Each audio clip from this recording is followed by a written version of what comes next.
하나님 말씀 구약 성경 사사기 10장 17절에서 11장 11절까지 말씀을 보십니다.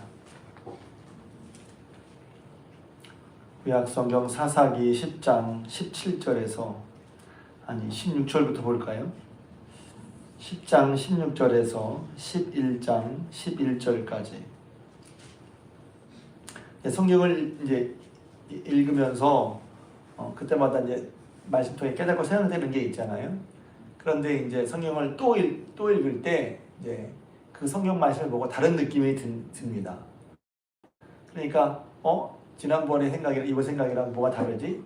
그냥 그러니까 성경과 상관없이 드는 느낌이 아니라 성경 읽고 예를 들면 사사가 이랬구나, 사사가 이런 사람이구나 하면서 이제 사사에 대한 생각이 좀 달라져요. 왜냐하면 사사라는 구원자는 하나님 세우신 구원자에게 그런 의미에서 특별한 사람 같아 보입니다.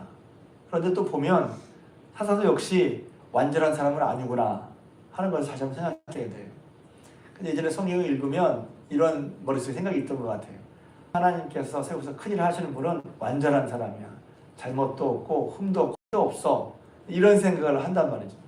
그래서 성경이 있다 보니까 그들이 잘못하는 일도 이거 왜 그러지? 하면서 이제 그들의 잘못이라기보다 그 사람이 이제 틀림없이 옳다는 생각만 가지고 있어요. 사사는 다 옳다는 생각만 가지고 있고 그 사사에게 잘못한 사람이나 혹은 사사가 한 일은 다 맞다고 이렇게 생각하기 쉬운 경향이 있어요.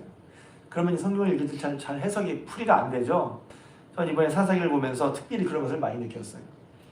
사사도 분명히 사사는 하나님이 세운 특별한 사람이기도 하지만 그러나 우리 모든 평범한 사람처럼 그들도 한계와 약점, 심지어는 하나님께 합당치 못한 부분들이 있었다는 것입니다. 거꾸로 보면 근데 하나님이 어떻게 그런 사람을 택했지? 하나님이 택하시면 후회하심이 없어요. 그런 사람이라도 그렇게 우리 보기에 내가 보기에 나 자신도 부족한 사람이라도 하나님이 택하시고 붙드시고 쓸 수 있다는 게 한편으로는 은혜이고 한편으로는 놀라운 일이기도 하단 말입니다. 이번에는 이제 여러분 잘 아시는 사사 입다의 이야기입니다. 성경을 좀 읽으신 분은 입다가 이제 여기 보면 출신이 기생이 길앗에 낳은 기생의 아들 출신이고 또 서자 출신, 그러니까 정식 부인이 아닌 기생에서 낳은 자식이고 그러니까 그것만 보더라도 형제의 미움을 받았고 그래서 이제 보면 잡류와 다닌다고 했는데 다른 좀 풀이한 성경에 보면 쉽게 말하면 깡패 집단에 이제 잡류와 살았어. 노략질하는 다른 사람의 것을 이렇게 빼앗는 그런 물에 속해 살았단 말입니다. 그러니까 오늘 보면 우리가 어떤 사람을 지도자를 삼으려고 할 때 그 사람 뭘 보겠어요? 학력을 보지 않아요? 집안을 보지 않아요? 그다음에 그동안 해왔던 일을 보지 않겠어요? 마찬가지로 이제 학력, 학교 어디 나왔어? 뭘 배워, 뭘 공부했어? 됨됨이가 어때? 집안이 어떤 집안이야? 보통 그거 본단 말이죠. 선거제 나오면 보세요. 학력, 집안. 그리고 지금까지 어떤 길을 걸어왔어? 뭐 해왔어? 경력을 보잖아요. 근데 입다는 그런 면에서 보면 도무지 지도가 될 만한 사람이 아니었단 말이에요. 그래서 하나님이 이제 여기 보면 하나님 입다를 뽑았다라기보다 입다가 이제 전쟁 때문에 암몬 자손과 모압 자손과의 전쟁 때문에 사람들이 입다를 가서 입다에게 부탁하는 과정을 보면 그래서 입다가 수락하는 과정을 보면 한편은 놀라워요. 와, 저런 사람도 사사가 될 수 있구나. 근데 한편은 놀랍지 않아요. 왜냐하면 와, 역시 저런 사람이 사사가 돼야지 하는 그런 유의 입다는 들어있지 않거든요.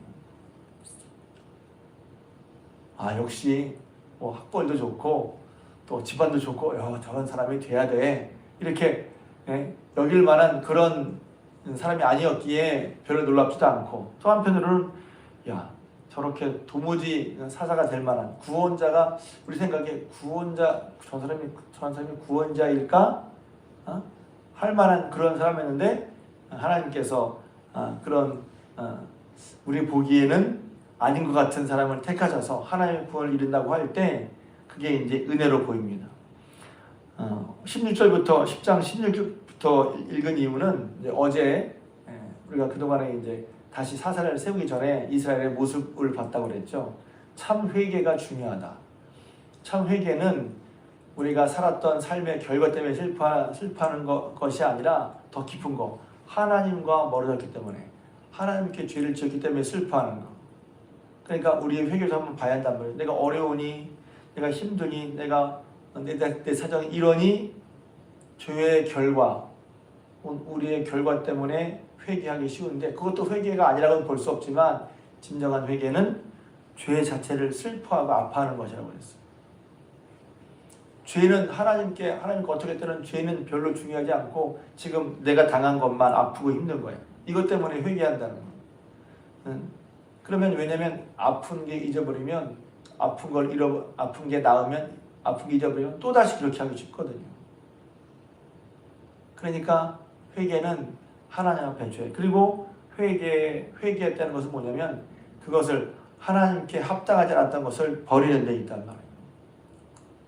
그래서 자기 가운데 이방 신들을 버리고 제어해버렸다. 그리고 하나님께서 그들이 막 하나님께 구하니까 하나님 처음부터 그래 먼저 버려줄게 이렇게 한 게 아니라 야 내가 너에게 그동안 이렇게 해왔는데 너희를 몇 번이나 구해줬는데 너희 신에게 갔잖아. 이번에는 나한테 구하지 말고 너희가 신처럼 여겼던 그곳에게 가서 구해. 하나님이 처음에는 선뜻 들어주시지 않은 것처럼 보였죠. 그러니까 그들이 이렇게 말하죠. 하나님 우리에게 어떻게 해줘도 괜찮습니다. 우리 그래도 하나님을 섬기겠습니다. 이런 자세가 진짜란 말이에요. 하나님이 우리를 구해주시지 않아도 지금 당장 응답해 주시지 않아도 우리가 하나님의 다른 걸 섬겼던 것을 회개하고 하나님께 가니 하나님 도와주십시오. 이런 태도가 어떤 의미에서 참된 회개란 말이에요. 하나님 이렇게 했으니까 이렇게 해주시오. 안 하면 하나님 안 믿어. 이렇게 하는 건 하나님을 대하는 합당한 자세가 아니에요. 그러니까 그렇게 하나님께 회개하는 게 주에서 말씀드렸고 그렇게 했더니 그렇게 진정한 회개로 나갔더니 하나님께서 이스라엘 공고로운 마음에 근심하셨고 그래서 이제 구원자를 일으키는 과정을 시작하시는 거예요. 그래서 이제 암몬 자손이 길르앗이라는 곳에 이제 쳐들어와서 진을 치고 있을 때 길르앗 사람들이 입다라는 사람을 부르러 갔죠. 근데 입다는 여기 보면 소개하기를 큰 용사였는데 길르앗이 기생에서 낳은 아들이었고 또 길르앗의 아들들이 있는데 서자 출신인 그 입다를 쫓아냈다고 그랬어요. 미워했다고 그랬어요. 그래서 돕이라는 곳에 가서는 다른 형제들을 피해서 잡류라는 것은 그런 사람이라고 얘기했죠. 다른 사람을 괴롭히며 빼앗는 일을 일삼는 사람이 잡류예요. 쉽게 말하면. 그러니까 쉽게 말하면 이 입다는 어릴 때부터 대우를 받지 못하고 또 이제 역기능적인 가정에서 형제들 사이에 미움을 받고 하는 역기능적인 가정에서 자라났단 말이죠. 근데 그럼에도 불구하고 이제 여기 보면 사사기에서 입다를 소개할 때 큰 용사라고 소개하고 있어요. 그래서 이제 암몬과의 싸움이 본격화될 때 사람들이 이제 여기는 성경 자세하게 나와 있지 않지만 어떻게 입다가 큰 용사가 되었는지 아니면 나중에 큰 용사로서 이름을 날린 건지. 근데 아무튼 사람들이 입다가 이런 전쟁과 싸움에 능하다는 사실을 알고 있어서 그에게 부탁을 하러 갔단 말이죠. 암몬 자손이 이스라엘 7대 길르앗 장로들이 입다를 데리러 이제 돕당에 가서 부탁을 하죠. 와서 우리의 장관이 되라. 또 우리의 머리가 되라. 그러니까 입다가 당한 게 있잖아요. 그동안에. 그래서 과연 내가 가면 너희들이 길르앗 사람 장로 너희들이 정말 나를 장관으로 삼겠느냐? 처음엔 나를 미워하고 쫓아내더니 지금 나한테 말해. 당연히 그런 인지상정으로 그런 말을 하지 않겠어요? 그랬을 때 두 번이나 이제 그런 소랑솔레 속에 다시 길르앗 사람들이 얘기를 하죠. 당신이 오면 우리가 당신을 장로로 또 머리가 되게 하겠다. 그래서 그 확증을 받고 이제 입다가 길르앗 사람들에게 와서 11절에 보면 함께한 이에 입다가 길르앗 장로들과 함께하니 백성이 그를 자기들의 머리와 장관을 삼은지라 그랬어요. 그리고 입다가 미스바에서 자기 말을 다 여호와 앞에 아뢰니라 그랬어요.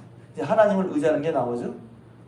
자기에게 그렇게 계기는 지금 입다가 사사가 되는 계기는 여기 전혀 하나님이 이렇게 개입했다는 그런 표시가 나와 있지 않은데 여기 보면 맨 마지막에 11절에 보면 그렇게 길르앗 사람들이 모압과 암몬 자손과 싸우려고 할 때 입다를 데려와서 한 모셔와서 이 말에 놨죠. 머리와 장관으로 삼아서 이제 입다가 사소의 역할을 시작하게 됩니다. 그렇게 입다는 와서는 자기의 말을 다 여호와 앞에 아뢰니라. 그리고 또 뒤에 보면 여호와의 영이 입다에 임했다 이런 말씀도 있어요. 그러니까 우리가 볼 때는 이제 이렇게 성경을 볼 때 그 사람이 뭐가 다른 사람과 달랐지?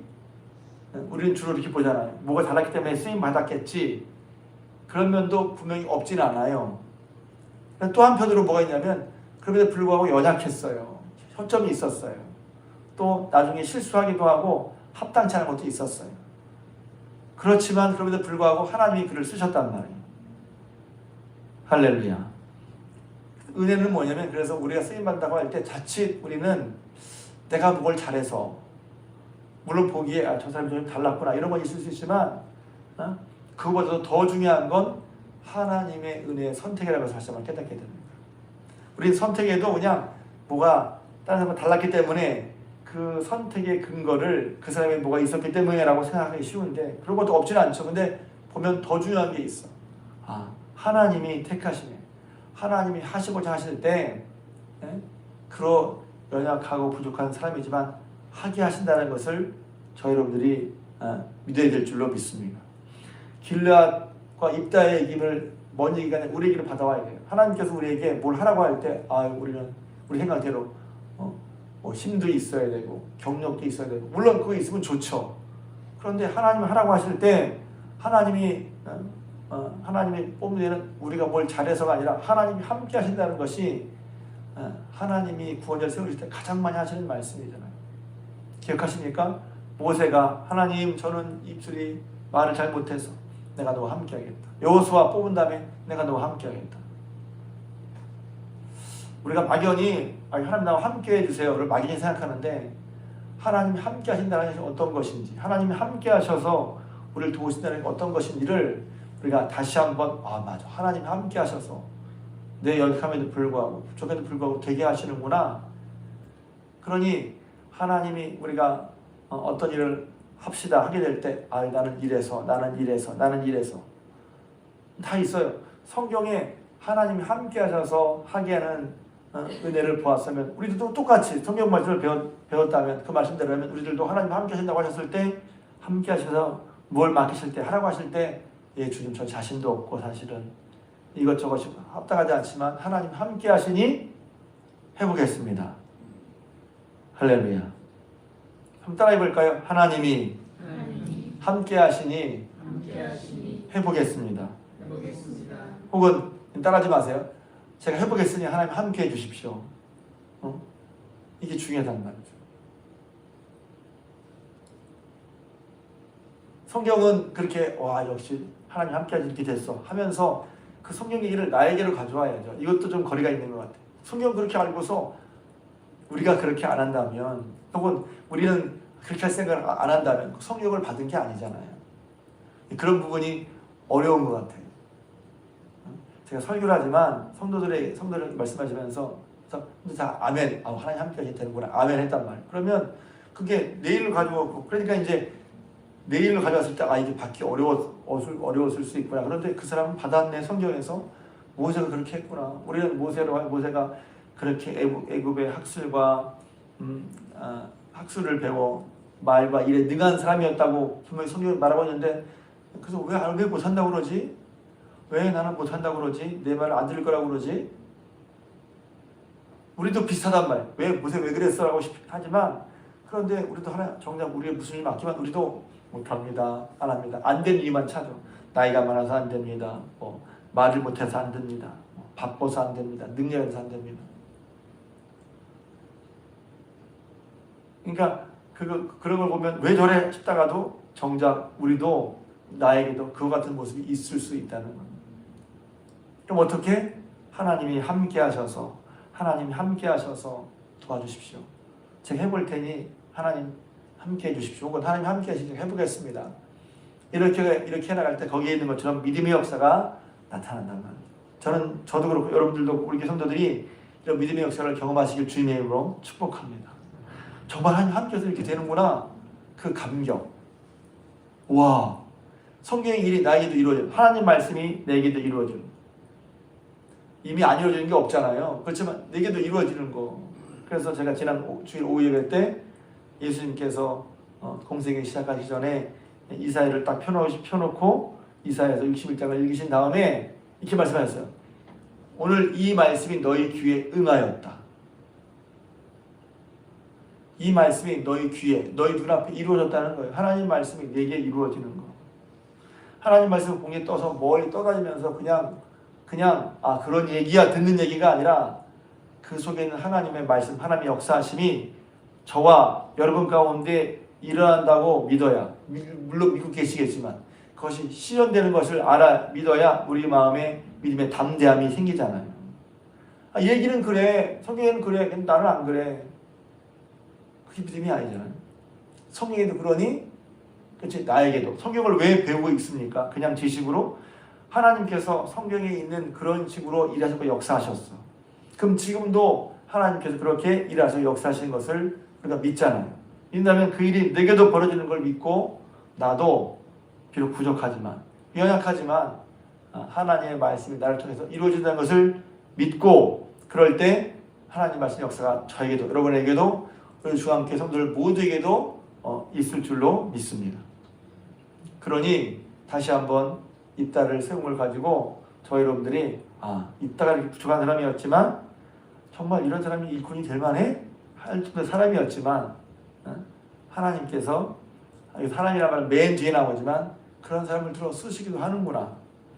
또 쓰임 받았지만 내가 이러니까 이렇게 할 만했지. 내가 뭣도 알고 뭣도 잘하고 하니까 할 만했지 라고 여길 게 아니라 하나님이 부르셔서 하나님 함께 하시니 가능했다라고 우리가 또 놓쳐서는 안 돼요.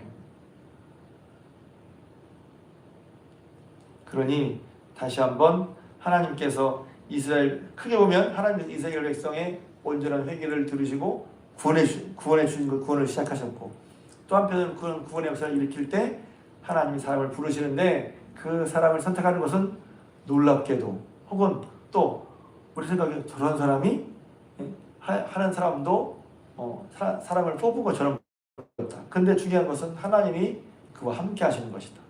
그러니 저와 여러분들도 내가 한다는 건 놀라운 일이 아니야. 내가 뭘 해.